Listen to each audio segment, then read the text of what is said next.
Hello friends, कैसे हैं आप सभी। वीआर क्लासेस की इस यूट्यूब चैनल में आप सभी का स्वागत है।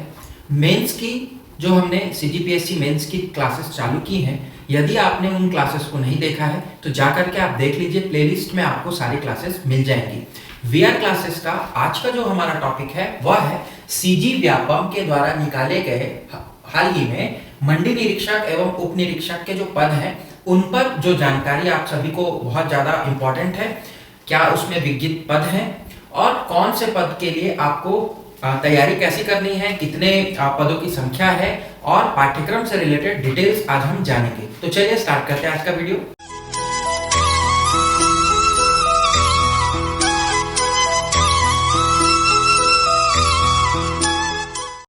सबसे पहले आप सभी को मैं बता दूं कि जो पद का विवरण है, जो मंडी निरीक्षक और उप निरीक्षक के विभिन्न पद निकाले गए हैं उनका क्या विवरण है।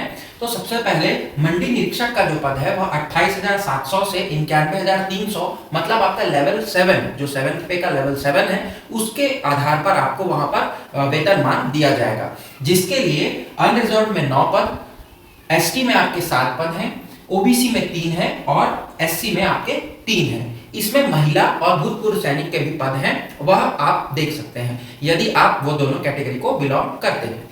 इसके लिए टोटल 22 पदों की संख्या यहाँ दी गई है विज्ञापन में, और मंडी निरीक्षक के आप 22 पदों के लिए इस पेपर में फाइट करने वाले हैं। अब क्वालिफिकेशन की बात की जाए तो जो योग्यता है वह है स्नातक, मतलब आप कोई भी यदि स्नातक है, आपके पास ग्रेजुएशन है तो आप इस परीक्षा को दिला सकते हैं।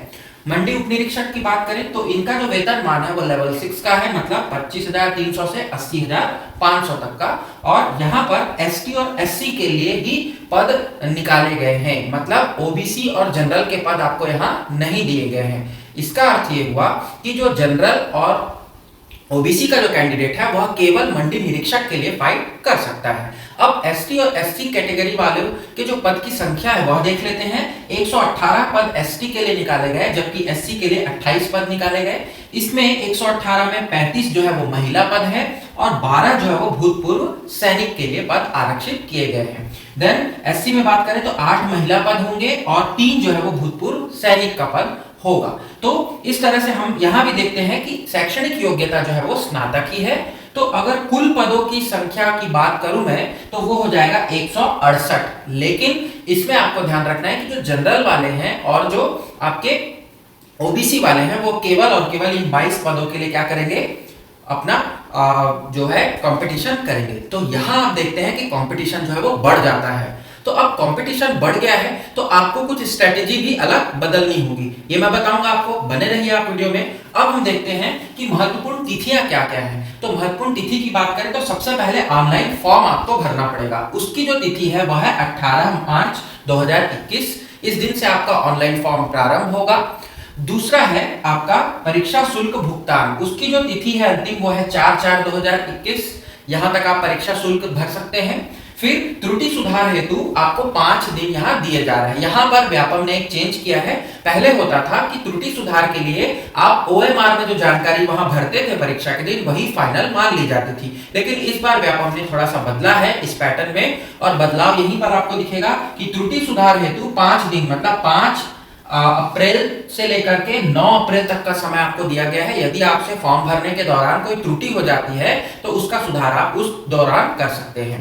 देन हम बात करें, प्रवेश पत्र जारी करेगा व्यापम। व्यापम के द्वारा 19 अप्रैल को आपको प्रवेश पत्र दे दिया जाएगा, और परीक्षा की जो तिथि है, सबसे इंपॉर्टेंट पॉइंट है आपका, है 29 अप्रैल 2021, और परीक्षा आपकी सुबह 9 बजे से लेकर के 12:15 बजे तक होगी। 15 मिनट जो आपको फॉर्म वगैरह भरने में वहां पर एंट्रीज भरने के लिए समय दिया जाता है। तो मतलब आपको याद रखना है कि 3 घंटे की पेपर है हमारे पास, 180 मिनट हमारे पास रहेंगे।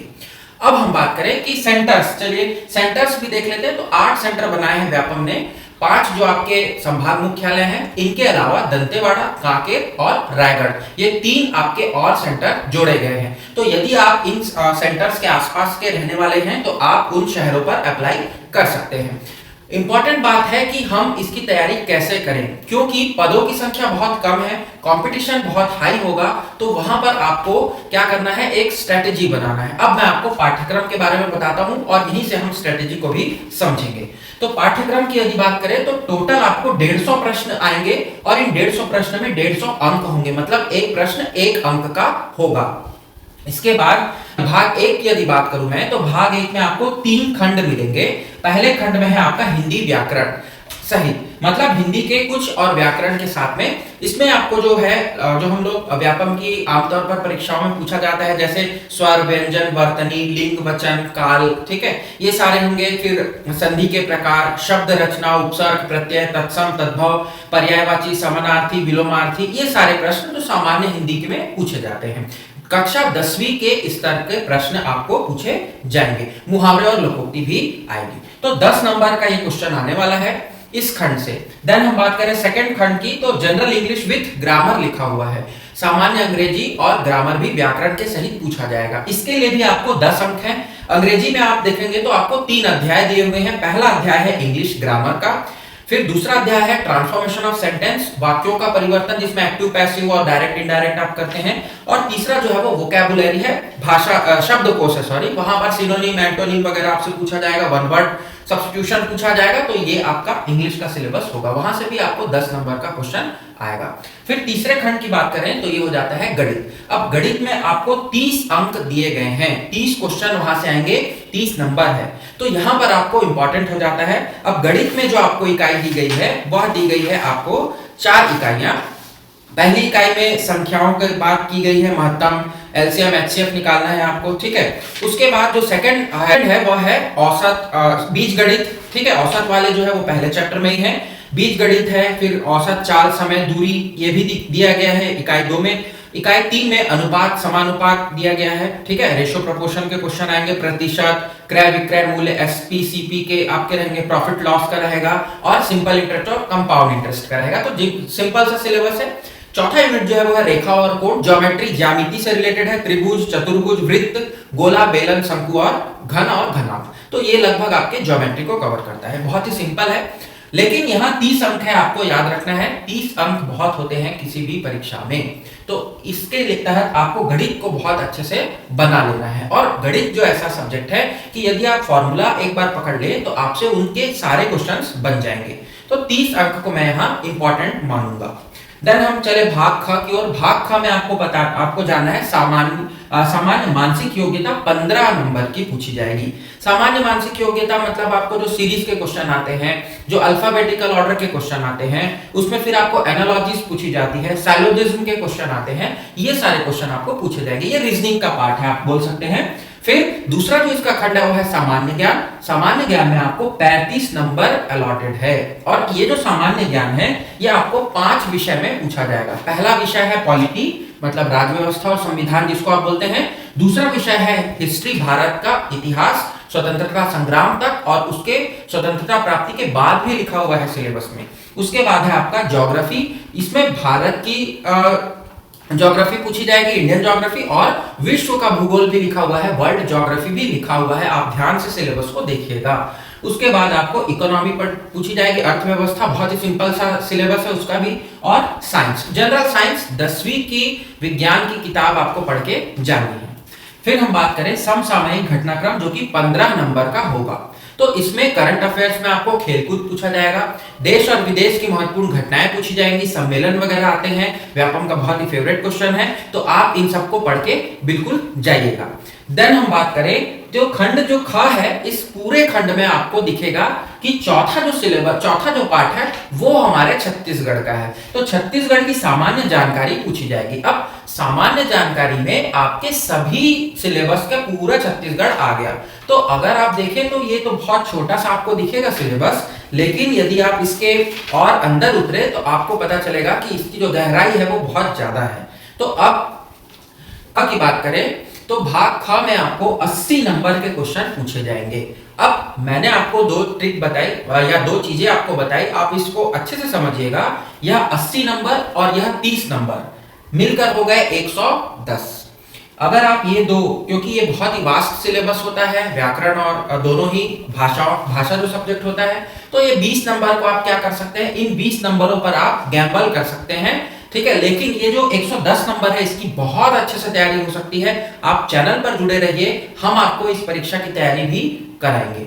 देन हम बात करें भाग ग की, तो भाग ग में आपको कंप्यूटर की सामान्य जानकारी पूछा गया है। इसमें कंप्यूटर का उपयोग हो सकता है, कंप्यूटर के प्रमुख भाग को पूछा गया है, प्रिंटर के प्रकार को पूछा गया है, ऑपरेटिंग सिस्टम के नाम को पूछा गया है, देन एंटीवायरस, मल्टीमीडिया और गूगल और यूट्यूब की सामान्य जानकारी पूछी गई है। तो इस तरह से हम देखते हैं कि कंप्यूटर का जो सिलेबस है वो भी स्टीरियोटाइप्ड है, ट्रेडिशनल सिलेबस है जो आज तक आप पढ़ते आ रहे हैं।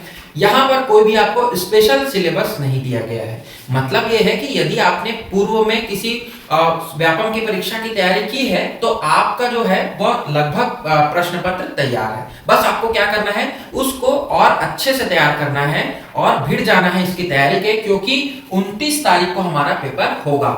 29 अप्रैल, बहुत ज्यादा समय नहीं है, व्यापम ने बहुत ही कम समय में आपको वैकेंसी दी है, तो आप अच्छे से आज से ही इस तैयारी पे भिड़ जाइए। अब मैं आपको कुछ स्ट्रेटेजी बताता हूं कि कैसे आप इस पेपर को निकाल सकते हैं। सबसे पहले मैंने आपको बताया ये जो 30 नंबर हमको दिख रहा है, ये 30 नंबर आपको, इसमें से मैं कहूंगा कि आप कम से कम 25 नंबर लाने की कोशिश करिए। मैं 5 नंबर को मान के चल रहा हूं कि कहीं ना कहीं गलती हो जाती है सबसे। 25 नंबर आप इसमें लेकर आइए। देन हम बात करें इस 80 नंबर के पूरे भाग ग ख की, भाग जो बी है आपका ख है, वहां आप 80 नंबर है, आप यहां से स्कोर खींचिए। स्कोर खींचने में आपको मदद करेगा ये वाला सिलेबस जो कि आपका रीजनिंग है। दूसरा आपको छत्तीसगढ़ का सिलेबस आपको इंपॉर्टेंट है, क्योंकि आमतौर पर जो व्यापम की परीक्षाएं देते रहते हैं वह छत्तीसगढ़ को तो जरूर पढ़ते हैं। यदि आपका सामान्य ज्ञान इंडिया का भी बहुत अच्छा है तो मैं कहूंगा कि आप जो है वो प्लस में है, बोनस में है। तो इसका मतलब हम इस 80 नंबर में मान के चलते हैं कि हम 70 नंबर यहां लेकर आ गए।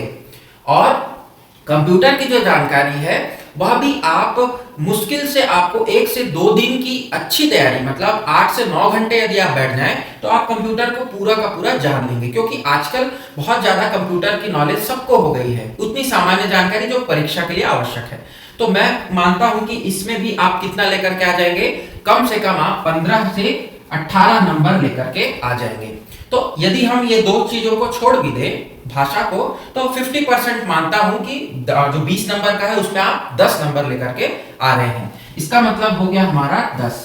अब हम इसको जोड़ देते हैं, 8 और 5 हो गया 13, और 7, 8, 9, 10 और 2, 12, 123। मतलब आपका हो गया 150 में 123 नंबर। और इतना नंबर अगर आप लाते हैं, फिर मैं इसको मिनिमम लेकर के चल रहा हूं, इसके ऊपर आप जाएंगे, ठीक है, ये मिनिमम मार्क्स है, तो आप इस 22 पदों के लिए मेरी समझ से आप एलिजिबल हो जाते हैं। मतलब अगर आपने 125 प्लस किया, फिर ये जो 125 प्लस मैं इसलिए बोल रहा हूं क्योंकि ये एक आपका क्या हो जाएगा, एक लोअर लेवल को सेट करेगा। अब डिपेंड करेगा कि पेपर कितना हार्ड आया था, तो पेपर की प्रकृति को भी आप वहां पर रखिएगा जरूर। ऐसा नहीं है कि मुझे 125 ही लाना है, आप एक बार पेपर की प्रकृति को देख करके, उसके टफनेस को देख करके आप अपने विवेक से पेपर को बनाइएगा। लेकिन यदि आप इतनी चीजों को जो मैंने आपको बताई इसको बहुत अच्छे से कर लेते हैं तो आपको क्या होगा, बहुत ही ज्यादा लाभ होने वाला है, ठीक है। इसके अलावा आपको फॉर्म भरने से रिलेटेड जानकारी मैं दे दूं। फॉर्म भरने से पहले आपको मेल आईडी होना चाहिए आपका। आप तो बहुत ज्यादा फॉर्म भरते हुए आए हुए हैं, यदि आप नए हैं तो आपको मेल आईडी एक बनानी पड़ेगी। देन आपको अपनी फोटो और साइन को स्कैन करना पड़ेगा। फोटो के लिए दिया गया है 40 से 60 केबी और साइन के लिए दिया गया है 20 से 40 केबी। तो इस साइज में आप रख दीजिए, जेपीजी या जेपीईजी फॉर्मेट में आपको सेव करना है। जब आप फॉर्म भरेंगे तो आपको ये दोनों अपलोडिंग का ऑप्शन आएगा। छत्तीसगढ़ के मूल निवासी में आपको हाँ लिखना है और उसके बाद आपको अपना नाम और माता पिता या पति, ये तीनों में से किसी के एक के बारे में जानकारी देनी है, और एड्रेस, टेलीफोन नंबर और आपका मेल आईडी वहां मेंशन करना है। उसके बाद आपको एग्री करके फॉर्म को आगे बढ़ा लेना है। फिर आप पेमेंट में जाएंगे, तो पेमेंट की जैसे मैंने आपको बताया कि 4 अप्रैल जो है वो अंतिम तिथि है, तो आप अंतिम तिथि का इंतजार ना करिए, फॉर्म को बहुत जल्दी भर दीजिए। और जैसे ही आप फॉर्म भरेंगे आपको एक फॉर्म जनरेट होगा, उस फॉर्म की आपको प्रिंट आउट लेकर के रख लेना है। यह साफ साफ इस वैकेंसी में कहा गया है व्यापम की ओर से, तो आप बिल्कुल भी उसका प्रिंट आउट लेना ना भूलें। और जो फोटो और साइन आप स्कैन करके रखें उसको कहीं सेव करके रख लीजिए। सबसे अच्छा है कि आप अपने आप को मेल कर लीजिए, वहां पर आपका वो सेव रहेगा। आगे आने वाले चांसेस में आपको ये आसानी से मिल जाएगी। तो ये कुछ छोटी और बहुत इंपॉर्टेंट जानकारी थी, आप सभी से शेयर करना चाहा था। यदि आपको सीजी व्यापम परीक्षा की तैयारी करनी है तो आप चैनल को जल्द से जल्द सब्सक्राइब कर लें और इस वीडियो के जो नीचे कमेंट बॉक्स है वहां पर आप कमेंट करें कि आपको कौन से सब्जेक्ट की तैयारी करने की आवश्यकता है, कौन सा सब्जेक्ट हम पहले स्टार्ट करें। तो आपके कमेंट का इंतजार रहेगा। यदि आपने चैनल को सब्सक्राइब नहीं किया है तो पहले सब्सक्राइब कर लीजिए ताकि आपको वीडियो का नोटिफिकेशन मिलता रहे। सो मिलेंगे हम अगले वीडियो में, आपके कमेंट का इंतजार रहेगा। तब तक के लिए आप सभी पढ़ते रहिए और तैयारी में जुट जाइए। All the best to all of you and thanks for joining the class.